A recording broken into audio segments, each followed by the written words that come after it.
Hi friends, welcome to Sadhana Lifestyle. இன்னைக்கு நம்ம channel என்ன வீடியோ அப்படினு பாத்தீங்கன்னா இன்னைக்கு வந்துட்டு மார்னிங் ரொட்டீன் தான் எடுக்கலாம் அப்படினு சொல்லிட்டு ஸ்டார்ட் பண்ணிருக்கேன். இதுக்கு முன்னாடி வந்து மழையா பெஞ்சிச்சு. இப்போ என்னன்னா ஒரே பனியா இருக்கு. வீட்டுக்குள்ள 7 மணிக்கு மேல இருக்க முடியல. தரையெல்லாம் ரொம்ப சில்லுன்னு இருக்கு. காலையிலே சுத்தமா எந்திரிக்கவே முடியல. நல்லா அப்பதான் காலையில தான் நல்ல தூக்கமா வருது. ரொம்ப அப்படியே குளு குளுன்னு இருக்கா. அதனால நல்லா தூங்கிறது. 8 மணி ஆயிடுது, சில நேரம் 8:30 ஆயிடுது, 9 மணி கூட ஆயிடுது. ஏன்னா நான் ஏஞ்சி வேலை பார்க்கணும், இவன் எந்திரிச்சிருவானோ அப்படின்ட்டே நானும் பேசாண்டு படுத்துறது. ஏன்னா நாங்கள் 3 பேர் தானே, சமைச்சா பொறுமையாக சாப்பிட்டுக்கலாம் அப்படின்னு சொல்லிட்டு பொறுமையாகவே எந்திரிச்சிடுறது. சரி இன்னைக்கு ரொட்டீன் நான் எடுக்கலாம் அப்படின்ட்டு இருக்கேன். நான் ரஞ்சித் மாமா, விசாகன், அப்பாயி தான் இருக்கோம். அப்பாயி வந்து அந்த வீட்டில் இருக்காங்க. நாங்கள் 3 பேர் இங்கே இருக்கோம். அப்பாய்க்கு வந்து நான் சமைச்சு இங்கேருந்து சாப்பாடு கொடுத்து விட்ருவேன். இன்றைக்கி வந்துட்டு அப்பாயி வரேன்னு சொன்னாங்க காலையில். எப்போவும் தோசை வந்து காலையில் அப்பாயி வந்து செஞ்சு சாப்பிட்டுக்குவாங்க. தோசை மட்டும் ஊற்றிப்பாங்க, நான் ஏதாவது குழம்பு எது கொடுத்து விட்ருவேன். இன்றைக்கி வந்துட்டு சப்பாத்தி செய்யலாம் அப்படின்னு சொல்லிட்டு இருந்தேன். அப்பாயி எனக்கு சப்பாத்தி வேண்டான்னு சொன்னதுனால சரி நம்ம வந்து இட்லியே சுட்டுறலாம் அப்படின்னு சொல்லிட்டு இட்லி சுட்டு பாசிப்பருப்பு சாம்பார் தான் வைக்கலான் இருக்கேன். அப்படியே வந்துட்டு வாங்க வீடியோ எடுக்கலாம் என்ன செய்கிறாங்கன்னு. இன்றைக்கி ரஞ்சித் நம்ம காலையில் எழுந்தோடனே ஒரு வேலை பார்த்துருக்காரு. வாங்க அவர் என்ன வேலை செய்கிறாருன்னு பார்க்கலாம். சார் அப்பா என்ன செய்கிறாங்க காட்டலாமா அப்பாவை? அப்பா காட்டலாமா? வரதுக்குள்ளே வந்து அவர் விளக்கி கொட்டிட்டார். குப்பை இருந்துச்சு, அதனால் போயிட்டு குப்பையை கொட்டிட்டு வந்து எப்போவுமே கழுவி இப்படி வச்சிருவார். ஆமாம். அடுத்தது வந்து பாத்திரம் வந்து நைட்டே வந்து விளக்கிட்டோம். இது நைட்டு சாப்பிட்ட பாத்திரமும் காலையில் விசாகனுக்கு சத்து மாவு கஞ்சி கொடுத்தாச்சு. ப்ளஸ் நாங்கள் வந்து டீ போட்டு குடித்தாச்சு. இப்போ அந்த பாத்திரம் தான் இருக்குது. இதெல்லாம் நைட்டு நாங்கள் விளக்கணும் பாத்திரம். இல்லை காலையில் விசாகன் ஒரு வேலை பண்ணிட்டாரு. கொசுவலைக்குள்ளே தான் தூங்கினோமா, தூங்கிட்டு வந்து மருந்து பாட்டிலை வந்து தட்டி விட்டார். ஒரே உருட்டிட்டார். அதனால் எல்லா மருந்தும் அங்கே கொட்டி போயிடுச்சு. இப்போ இது எல்லாமே இப்படியே கிடக்கு. ஆனால் இவர் தவறாமல் செய்கிற வேலையை பாருங்கள். இதான் இது வந்து அங்கிட்டு பக்கத்து வீட்டு நாய் ஓடியே போயிடும் அவங்க வீட்டுக்கு. குடு குடு குடு குடு குடுன்னு திரும்பி அதை கூப்பிட்டாம. இது வந்து நம்ம வீட்டிலே இருக்குது. அதுவும் பக்கத்து வீட்டு நாய்ங்க தான். இப்போதைக்கு என்னென்னா இங்கே நம்ம வீட்டு நாய்ங்க இங்கே இல்லவே இல்லை. இதுவும் அங்கே சாப்பிட்டுட்டு அங்கே போயிடும். ஆனால் அங்கேயே மீதி சாப்பாடெல்லாம் சாப்பிட்டுருங்க. அங்கிட்டு பக்கத்து வீட்டில் இருக்காதுங்க தான் எல்லாமே இங்கே வந்து இருக்கிறதே. நம்ம நாய்ங்க எதுவுமே இங்கே இல்லை. இந்தோ அவங்க 2 வெள்ளையுமே வந்து இங்கிட்டு இருக்கவங்க நாய்ங்க தான். நம்ம வீட்டில் இருக்கிறது எல்லாமே. இப்போ காலை சாப்பாடு இதுங்களுக்கு வந்து வரைக்கி எப்போது விசாகன் பிடிச்சி போடுவான், தூக்கி போடுவார். விசாகன் பிடிச்சி போடுவார்னா ஃபோனை பார்க்குறான். இதை முடிச்சுட்டு வாங்க போகலாம். அப்படி யாரு வெள்ளை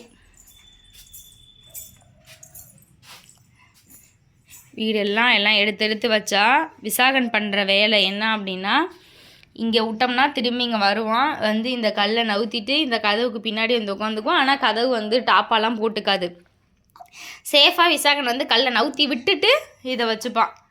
இப்படியே வந்து அவனோட கூட இங்கே வச்சுருக்கேன். அதில் உள்ள துணியெல்லாம் எடுத்து போடுவான். இந்த அட்டைப்பட்டிக்குள்ளே தேங்காய் வச்சுருக்கேன். இதை வந்து எடுத்து இங்கே போட்டுறது தான் விசாகனோட வேலை. அவர் இப்படியே வந்து ஒன்றும் பண்ண மாட்டான், நின்று இப்படியே பார்த்துக்கிட்டே இருப்பான். அது பாருங்கள், ஜாடி எடுத்து மேலே வச்சுருக்கேன். அதுக்காக திறந்து வச்சுருக்கேன் இருக்குது. இந்த தடவை வந்து ஒரு ஆசைக்காக பாஸ்மதி அரிசி வாங்கினேன். அன்றைக்கி நானும் மாமா கூட மார்க்கெட் போயிருந்தேன். நான் வேறு என்ன வேணும்னு கேட்டார். சரி இந்த பாஸ்மதி ரைஸ் வாங்கலாம் அப்படின்னு சொல்லிட்டு இது வாங்கினேன். India Gate basmati rice. அப்புறம் இது நம்ம வீட்டில் ஏற்கனவே இருக்கிற கார்ன். ஏதாவது ஸ்நாக்ஸ் இல்லைன்னா இது வந்து வறுத்துட்டு மிளகாத்தூள் உப்பு போட்டு சாப்பிட்ருவோம். பாருங்கள், நான் எடுத்து எல்லாம் வச்சுட்டேன். இன்னும் வந்து செய்ய ஸ்டார்ட் பண்ணல. சரி மாமா வந்துட்டு விசாகனை வாங்கிக்குவாருன்னு பார்த்தேன். சாமி இது வந்துட்டு இருங்க ஓப்பன் பண்ணி காட்டுறேன். இது வந்துட்டு ஈரல் கிரேவி நைட்டு செஞ்சுருந்தேன். ஈரல் கிரேவியை வச்சுட்டு இது வந்து பாசிப்பருப்பு வந்து 1 டம்ளர் தான் போதும் 3 பேத்துக்கும். அதனால் எடுத்து கள்ளி பிடிச்சி வச்சுருக்கேன். அதுக்கப்புறம் இதெல்லாம் வந்து இன்னும் எடுத்து வைக்கணும். ஒரு வெங்காயம், ஒரு தக்காளி எடுத்திருக்கேன், ஒரு 5 பீன்ஸு, ஒரே ஒரு கேரட் எடுத்திருக்கேன். அந்த கேரட்டில் கால்வாசி போட்டுட்டு விசாகனுக்கு வந்து மீதி கேரட்டை வந்து கட் பண்ணி வச்சோம்னா ஒரு 11 மணி போல் ஏதாவது கொடுக்கலாம் அப்படின்ட்டு பெரிய கேரட்டாக எடுத்திருக்கேன்.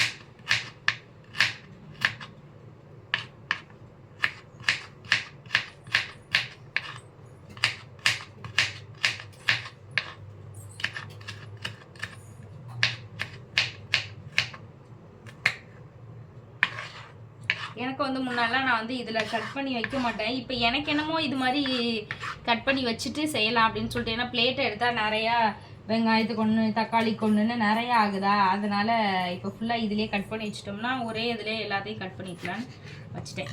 வந்துட்டார் தூர பாப்பா பாப்பா ஒரு 5 நிமிஷம் அப்படி தான் அங்கிட்டு போவேன், இங்கிட்டு வர.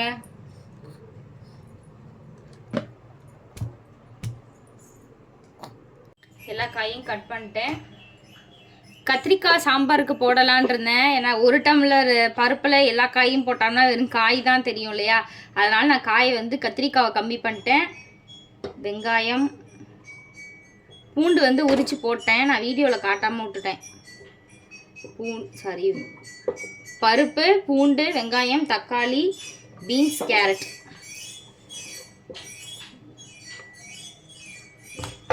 அதுக்கப்புறம் ஒரு 1/4 டீஸ்பூன் அளவுக்கு சீரகம் லைட்டாக மட்டும் இதில் போட்டு தாளிக்கும் போது நம்ம வந்து போட்டுக்கலாம், நல்லாயிருக்கும். அதுக்கப்புறம் மஞ்சள் தூள், லைட்டாக பெருங்காயம், மீதியே தாளிக்கும் போது போட்டுக்கலாம். இது வந்து பருப்பு முங்குற அளவுக்கு தண்ணி ஊற்றி ஒரு 2 விசில் வச்சுக்கலாம். பிரியங்காட்ட பேசிட்டு ஃபோன் பிரியங்கா பண்ணிட்டான், அதனால் பிரியங்காட்ட பேசிட்டு நான் பாட்டுக்கு வேலையை பார்த்துட்டேன், வீடியோ எடுக்காமல். இட்லி ஊற்றி வச்சிட்டேன், பருப்பு வந்து விசில் வந்து இறக்கி வச்சாச்சு. நெக்ஸ்ட் வந்து தக்காளி சட்னிக்கு வந்து வெங்காயம், தக்காளி, பூண்டு, கருவேப்பிலை, இஞ்சி போட்டு வதக்கி வச்சுருக்கேன். பருப்பு நல்லா மசிஞ்சு வெந்துருச்சு. லைட்டாக வந்து கடைஞ்சி விட்டோம்னா அந்த கத்திரிக்காய்ன்ற கேரட்டு பீன்ஸ் எல்லாம் ஒன்றா மிக்ஸ் ஆகிருக்கும். இப்போ இதில் எல்லாத்துக்கும் தும்மல் வருது. ஏன்னா சட்னி தாளிச்சேனா கொஞ்சம் லைட்டாக அதே சட்டியில் வைக்கவும் லைட்டாக சுற்றியில் காஞ்சிருச்சு. அதனால இதில் தேவையான அளவு உப்பு,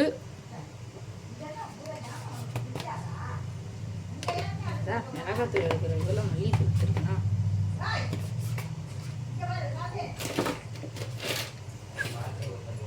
அது கூட ஒரு ஸ்பூன் அளவுக்கு சாம்பார் பொடி. இது வந்து நான் வீட்டிலேயே அரைச்ச சாம்பார் பொடி. சாம்பார் பொடி, உப்பு,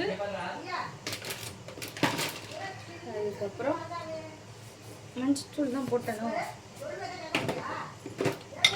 இது போட்டு நல்லா அந்த மாதிரி மிக்ஸ் பண்ணிட்டோம்னா அந்த சாம்பார் பொடியோட கட்டி எதுவும் இல்லாமல் இருக்கும். இது கூட கொஞ்சமாக தண்ணி சேர்த்துக்கலாம். ஏன்னா பருப்பு கொஞ்சம் கெட்டியாக இருக்கிறதுனால நம்ம வேணுங்கிற அளவுக்கு தண்ணி.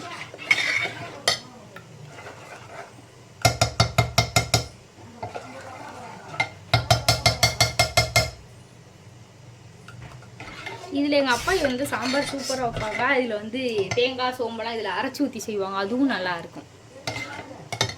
இப்போ இதை வந்து தாளிச்சிடலாம். நெக்ஸ்ட்டு வந்து தாளிக்க ஸ்டார்ட் பண்ணிடலாம். எண்ணெய் ஊற்றி அதில் 1 ஸ்பூன் அளவுக்கு கடுகு சேர்த்துருக்கேன்.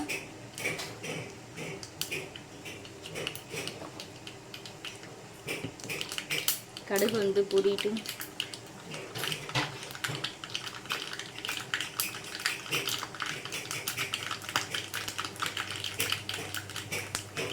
கடுகு பொரிஞ்சதுக்கப்புறம் 2 வரமிளகாய், கருவேப்பிலை.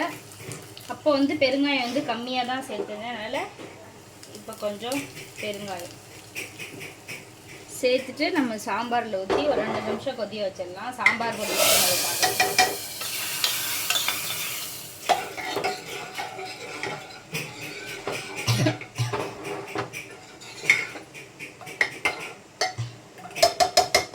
இட்லி வெந்துருச்சு. இட்லி எடுத்துட்டு அப்பாய்க்கு போய் நம்ம கொடுக்க போகலாம்.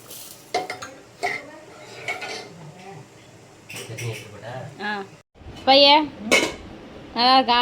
நல்லா இருக்கியா? சாம்பார் எல்லாம் சூப்பராக இருக்குது. சாம்பார் சூப்பராக இருக்குது. அப்பாயி வந்து மிளகாய் சட்னி வந்து வேணான்னு சொல்லிட்டாங்க. அதனால அப்பாய்க்கு சாம்பார். எட்ட ரஞ்சித்தம்மா சாப்பிட போகிறாரு. சுட சுட இருக்கு. சுட சுட இட்லி, சுட சுட இட்லி, சுட சுட சாம்பார். மணக்க மணக்க சாம்பார். போச்சுடா அப்பா வருவா. என்ன பையன்? சட்னி வேணுமா? சொல்றதுக்கு அப்ப சட்னிக்கு என்ன சொல்லுவேன்னு கேட்க.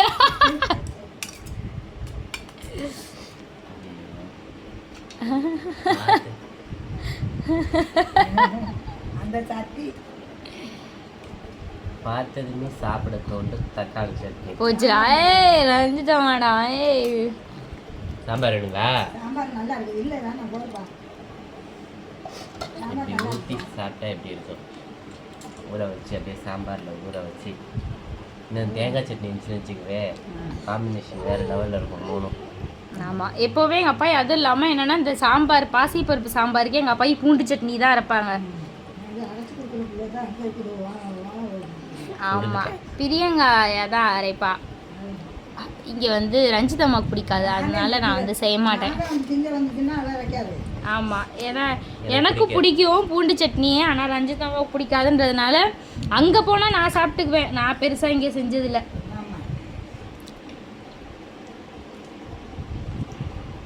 மூணுமே நல்லா இருக்கு. இட்லியும் சாஃப்டாக இருக்குது, சாம்பாரும் அதுக்கு அந்த மாதிரி நல்லா முக்கி இட்லியில் முக்கி சாப்பிட்றது சூப்பராக இருக்குது. சட்னியும் நல்லா இருக்குது. ஸோ நீங்களும் ட்ரை பண்ணி பாருங்கள். பாய் பாய்.